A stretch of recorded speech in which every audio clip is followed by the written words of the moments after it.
உறவுகளுக்கு வணக்கம். இந்த டிவி விவாத நிகழ்ச்சியில் நியூஸ் 18 அந்த செய்தி சேனலில் அதை 2026 யார் வரப்போகிறான்னு சொல்லி அதை பற்றி விவாதங்கள் நடந்துக்கிட்டு இருக்கும்போது முதல் 2-3 பேர் பேசிடுறாங்க. அடுத்து செந்தில் அண்ணன் பேசும்போது பேசவே விடாமல் அவர் என்ன சொல்ல வராருன்னே, ஏன்னா எப்பயுமே புள்ளி விவரத்தோடு பேசக்கூடிய ஆள் அண்ணன் செந்தில் அண்ணன். ரொம்ப பிடிக்கும். ஏன்ட்டே இப்போ மாற்றுக் கட்சிக்காரங்க கூட சொல்லியிருக்காங்க, செந்தில் அண்ணன் நல்லா பேசுகிறாப்புல அப்படின்ட்டு.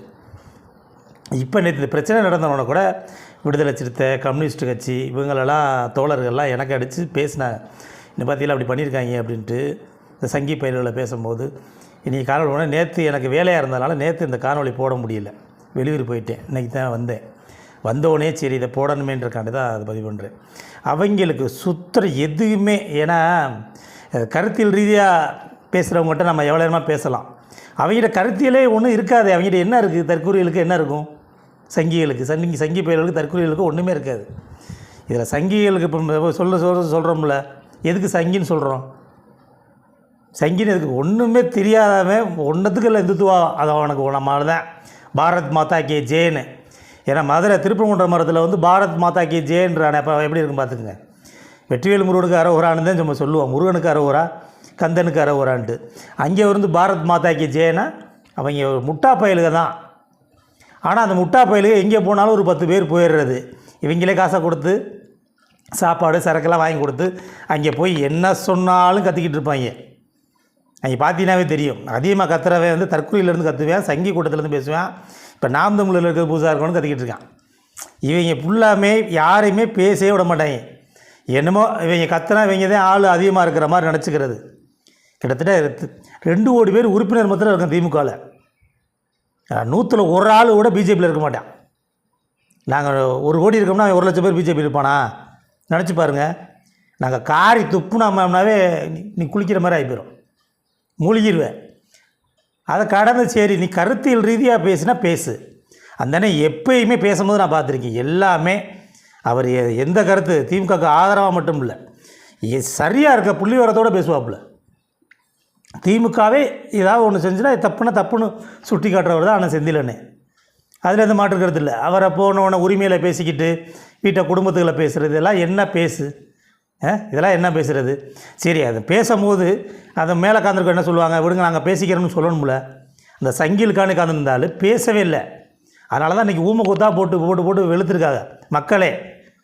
அதை சொல்கிறான், திமுககாரன் அடித்ததை காட்டி மக்கள் தான் இங்கே அதிகமாக அடித்தது. ஏன்னா மக்களுக்கே பிஜேபின்னாவே பிடிக்கலையே. பிஜேபினாவே வெறுப்பு. இன்றைக்கி எதுக்கு அதிமுக நாடாளுமன்ற தேர்தலில் நிறையா தொகுதிகளில் எதுக்கு 3வது இடத்துக்கு போச்சு? இந்த சங்கிகளோட கூட்டணி வச்சதுனால. ஏற்கனவே என்னவங்க மறைமுகமாக தான் இருப்பாங்க, நடிக்கிறாங்க அப்படின்ட்டு. அப்போ நேரடியாக வச்சா என்ன ஆகும்? சங்கிலுக்கு யார் ஓட்டு போடுவா? சும்மா போய் எதை பேசினாலும் ஒன்றும் டேட்டாவோட எடுத்து பேசுங்க. என்ன சொல்லணும் மறுப்பு சொல்லுங்கள். அதுக்கு தானே விவாதங்கள்ன்றது. என்னது? எல்லா கட்சிக்காரர்களும் உட்காந்துருக்காங்கல்ல. நீ ஒருத்தர் பேசினா உனக்கான நேரம் கொடுக்கும்போது அதை நீ தப்பாக இருந்தால் சுட்டி காட்டு. அது தப்பு இல்லைன்னா வாயை பொத்திக்கிட்டு உட்காரு. சும்மா போய்கிட்டு கத்துறோம்னா அதை வெளியே வந்தோன்னா மக்கள் போட்டு வெளுன்னு வெளுத்தாங்களா? இன்றைக்கி ஆஸ்பத்திரியில் கிடக்கிறது எதுக்கு? யாருங்க அந்த 200 ரூபாய்க்கு 500 ரூபாய்க்கு பிரியாணிக்கு ஆசைப்பட்டு கூட வந்தவங்க இன்றைக்கி அவங்க வீடுகளில் வருத்தப்பட்டு இருப்பாங்க. பிஜேபிக்கு இப்போ கூட போகிறாங்கன்னா வீட்டில் இருக்க போது விடாதீங்க. ஏன்னா அவங்க ஒரு நல்ல பழக்க வழக்கங்களை கற்றுக் கொடுக்க மாட்டாங்க. அவங்ககிட்ட எதுவுமே இல்லை. எதுவுமே எந்த கருத்தியல் ரீதியாக எதுவுமே இருக்காது. முழுக்க அவங்களுக்கு சும்மா காசு பின்னாடி போயிட்டு ஏதாவது சும்மா மற்ற கட்சியில் பதவி கிடைக்காதவன் சும்மா, ஏன்னா திறமை இருக்கிறவங்க தான் ஒரு கட்சியில் அங்கீகாரம் வச்சுக்கிடுவா. யாருமே திறமை இல்லாதவன் என்ன பண்ணுவேன், இதில் போனால் ஏதாவது ஒரு ஒன்றிய செயலாளர் ஆகலாம், மாவட்ட பொறுப்பில் வரலாம், மாநில பொறுப்பில் வரலாம்னு சொல்லி சும்மா சொல்லுவாங்கல்ல. தமிழ்நாட்டில் இருக்க ஒரு கழுசடை ஃபுல்லாக இன்றைக்கி பாரதிய ஜனதாலையும் இந்த தற்கொலை விஜய் மாதிரி ஆளுகிட்ட இன்றைக்கி போய் நிற்கிது எல்லாருமே. ஏன்னா அவங்களுக்கு ஒரு புரிதல் இருக்காது, ஒரு பக்குவம் இருக்காது.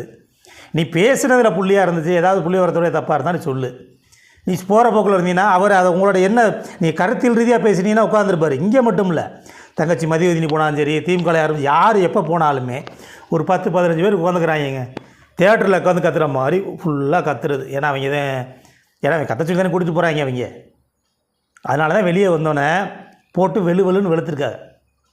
அது செந்திலண்ணே எப்பயுமே கருத்தில் ரீதியாக பேசினா பேசியிருப்பார். உங்களோட கருத்து இல்லாதவன்ட்டு எப்படி பேசுகிறது அவரையே எப்படி சொல்லுவாங்கல்ல, கோபம் வராதவங்களையே நீங்கள் கோபப்படுத்திருக்கீங்கன்னா அப்புறம் எந்த அளவுக்கு இவங்க இருப்பாங்க பார்த்துக்குங்க. நாங்கள் காந்தியாக நடந்துக்கிறணுமா இல்லை சுபாஷ் சந்திர போஸாக மாறணுமான்றது நீங்கள் நடந்துக்கிறதா வச்சுருக்கு. பிரபாகரன் சொல்லுவார், நம்ம என்ன ஆயுதத்தை எடுக்கணுன்றது எதிரி தான் முடிவு பண்ணணும். ஏன்னா எதிரியை கம்பை எடுத்துகிட்டு வந்தால் அப்புறம் திருப்பி கம்பை எடுத்து தான் போகிற மாதிரி இருக்கும். கம்பை நம்ம எடுத்துகிட்டு போக தேவையில்லை, அந்த கம்பையை பறிச்சுக்கிட்டு போட்டுருவான். சும்மா கடந்து போகிறது அரசியல் ரீதியாக பேசுவோம் கடந்து போய்கிட்டு இருக்கான். சும்மா போகிற போக்கில் வந்துக்கிட்டு எங்கனையா உட்காந்துக்கிட்டு இது பண்ணிங்கன்னா இன்றைக்கி அதனால தான் மக்களே போடுன்னு வெளுத்துருக்காங்க.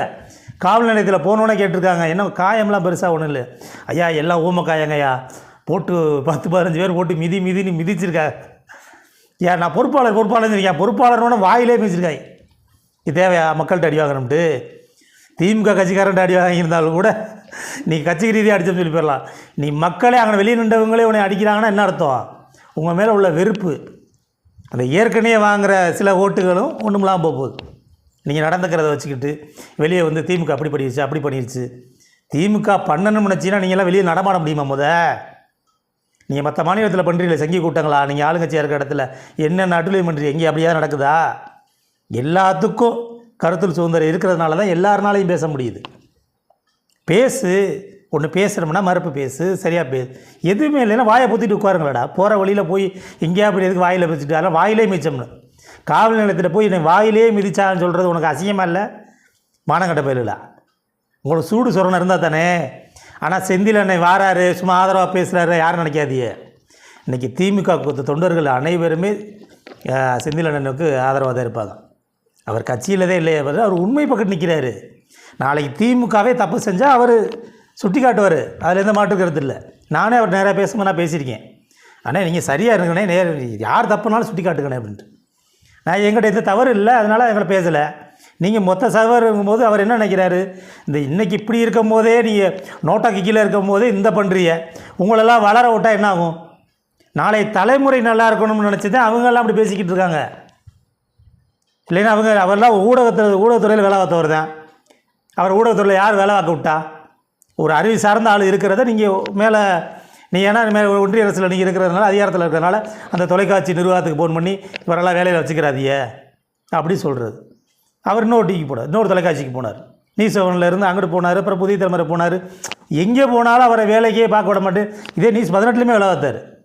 3 தொலைக்காட்சி மாறி வேலை பார்க்கும்போது ஒரு கட்டத்துக்கு மேலே இவங்க எங்கேயுமே நம்மளை கருத்தியல் பேச விட மாட்டாங்க அப்படின்றதுனால தான் அவராக ஒரு செந்தில்வேல்னு ஒரு யூடியூப் வலைவலியை வச்சுக்கிட்டு அவர் சரியான கருத்துக்களை மக்களுக்கு விழிப்புணர்வு இன்றைக்கி தற்கொலையாக இருக்கட்டும், அந்த இன்றைக்கி சங்கிகள் ஆதரவாக இருக்கிற நாம் தமிழராக இருக்கட்டும், எல்லாத்தையும் ஒட்டச்சு பேசுகிறது இன்றைக்கி அடிமை எடப்பாடியாக இருக்கட்டும், எல்லா புள்ளி விவரத்தோடு அவர் பேசுகிறதுல ஏதாவது தவறு இருந்தால் சொல்லுங்கள். செந்திலனே தப்பாக பேசுகிறாரு, செந்திலனே தவறாக சொல்கிறாரு அப்படின்னு சொல்லு. நியாயமாக சொல்கிறதுல என்னப்பா இருக்குது உங்களுக்கு? நல்லவனாகவே இருக்கக்கூடாது உங்களுக்கு? நல்லவனாக இருந்தால் உங்களுக்கு பிடிக்காது அதானே? ஆனால் இதே மாதிரி பேசிக்கிட்டு இருந்தீங்கன்னா நீங்கள் போகிற இடத்துல அன்னைக்கு ஊமை குத்து, நீ போகிற இடத்துல எங்கேயாவது இருந்துன்னா வாயிலே பார்த்துங்க, வாயிலே சிறப்பு காலத்தில் சப்புன்னு அடிக்க போகிறாங்க. எங்கேயாவது நடக்குதா இல்லையான்னு பாருங்கள். இது தொடங்கியிருக்கு. இதோட வாயை பொத்திக்கிட்டு எங்கனையா போனீங்கன்னா உட்காந்து பேசுங்க, கருத்தீரியாக பேசுங்க. உங்களுக்கு ஆதரவாக இருந்தால் கை தட்டுங்க, அதோட எந்திரிச்சு போங்க. அதோடு வந்துக்கிட்டு போனால் வெளியே வந்தால் அப்புறம் போட்டு வெளுக்கதே செய்வாங்க. அப்புறம் உங்களுக்கு அப்புறம் இங்கே இப்போ கொஞ்சம் வெளுத்தது கொஞ்சம், அது யார் கட்சிக்காரவங்களை அங்கே உள்ள இல்லாததுனால தப்பிச்சியே தாமதமாக வந்து சில பேர் வெளியே நின்றுப்பாவுல. ஆனால் கட்சிக்காரனுங்கிற திமுககாரெல்லாம் எனக்கு இருந்துதான் வச்சுக்கோங்க, இந்நேரம் நீங்கள் கட்டுதான் போடணும். அப்படி தான் நடந்திருக்கும். மக்களாக இருக்க கண்டு அடி உதவோட வாயில் மிதித்ததோடு விட்டாங்க, ஊமை குத்தோடு போயிடுச்சு. அது காவல் நிலையத்தில் போய் உட்காந்துருக்காங்க, அப்படியே சட்டையும் போடாமல் அப்படியே சட்டையை கழுவி காமிச்சிக்கிட்டு இருக்காங்க. செருப்பு காலோடு போட்டு மிதித்தாங்க அப்படின்னு, வாயிலே மிதித்தாங்கன்னு. மானங்கட்ட பேரில் இப்போ வாயில் நீ இப்போ தப்பாக பேசினீங்கன்னா வாயிலே தான் மிதிப்பாங்க.